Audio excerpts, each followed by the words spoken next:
Self-confidence is not merely a trait, it is a quiet, yet unwavering inner force that shapes the way we see ourselves and interact with the world.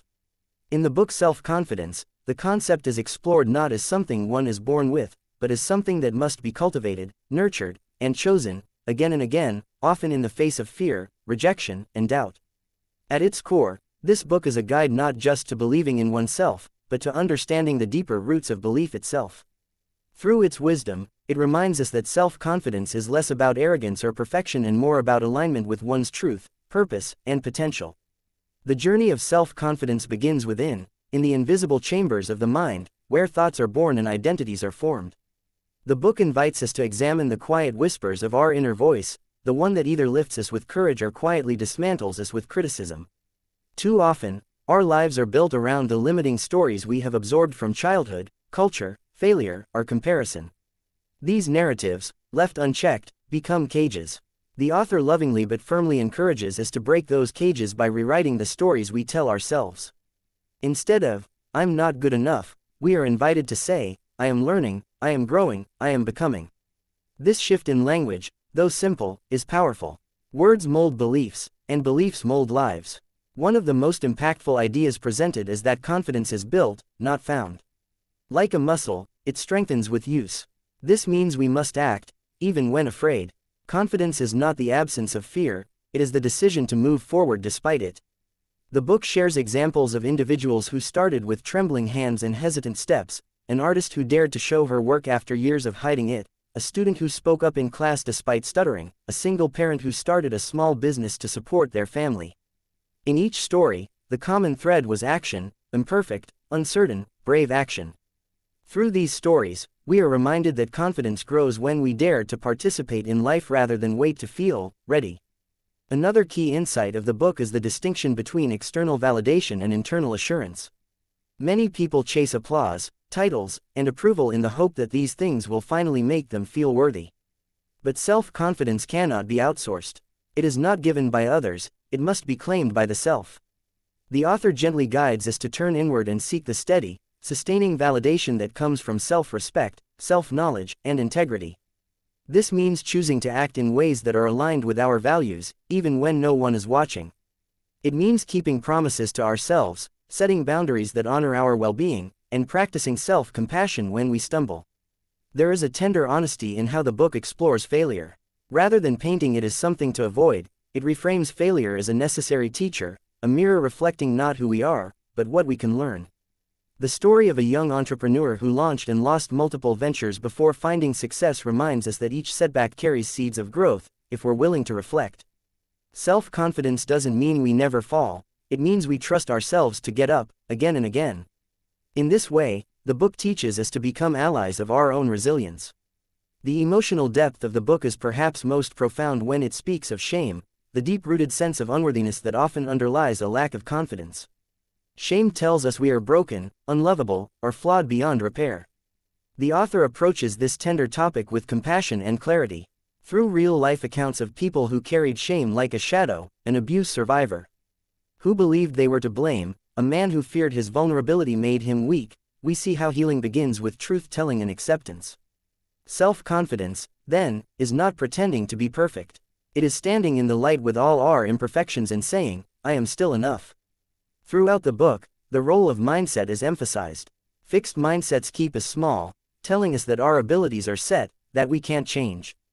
Growth mindsets, on the other hand, allow us to see effort as progress, mistakes as feedback, and challenges as opportunities to evolve. The book offers practical ways to cultivate a growth mindset: journaling to track progress, celebrating small wins, surrounding ourselves with people who uplift rather than diminish, and replacing self-criticism with constructive curiosity. Instead of asking, "Why am I so bad at this?" we can ask, "What can I do differently next time?" Such questions shift the entire tone of our inner dialogue. The book also delves into the spiritual dimension of self-confidence, the idea that each person has a unique spark, a divine imprint, a reason for being. When we connect to this deeper sense of purpose, we become less concerned with comparison and more anchored in contribution. One story tells of a nurse who, though not glamorous or famous, found immense pride in the quiet dignity of her service. Her confidence came not from applause, but from alignment. This teaches us that purpose is not always loud or dramatic. Sometimes, it is found in the everyday choices to love, to serve, to create, to heal. A particularly moving chapter focuses on the power of self-talk. Many people speak to themselves in ways they would never speak to a friend. The book encourages us to become aware of this inner dialogue and to begin speaking to ourselves with kindness, encouragement, and belief. Imagine the shift when, instead of saying, "You're such a failure," we say, "This is hard, but you are strong enough to get through it." These words, repeated often enough, begin to rewire the mind. They create new pathways of trust within us. Confidence also requires environment. The book underscores the importance of surrounding ourselves with people who see our potential, not just our problems. Community can either nourish our confidence or drain it. We are urged to seek spaces, whether in friendships, mentors, or communities, where our growth is celebrated and our authenticity welcomed. One real-life example is a woman who left a toxic job where she felt invisible and joined a creative collective that saw her as a visionary. Within months, her posture, voice, and self-worth transformed. That is the power of belonging. Importantly, self-confidence does not suggest that the journey is linear or easy. There are days when doubt returns like an old friend, when the voice of insecurity becomes loud again. The book reminds us that this is normal. Confidence is not a permanent state, it is a practice, a decision made daily. Some days we feel brave, other days we feel broken. But each day offers a new chance to choose belief over fear, courage over comfort, growth over stagnation. Toward the end, the book offers gentle, practical exercises, writing down fears and reframing them, standing in front of the mirror and affirming worth, keeping a journal of courageous acts, no matter how small. These are not gimmicks, they are rituals of remembrance, reminding us of who we are beneath the noise of fear. It is through these daily practices that confidence takes root, grows, and begins to bloom from the inside out. In the final pages, the author leaves us with a parting message that lingers long after the book is closed. You do not have to become someone else to be confident. You only have to become more fully yourself. True, confidence is not becoming louder or bolder or more impressive. It is becoming more honest, more aligned, more at peace with who you are and what you are here to offer. It is about trusting your voice, your journey, your light, even when others cannot yet see it. In a world that constantly tries to define us, compare us, or make us feel inadequate, self-confidence is a quiet rebellion.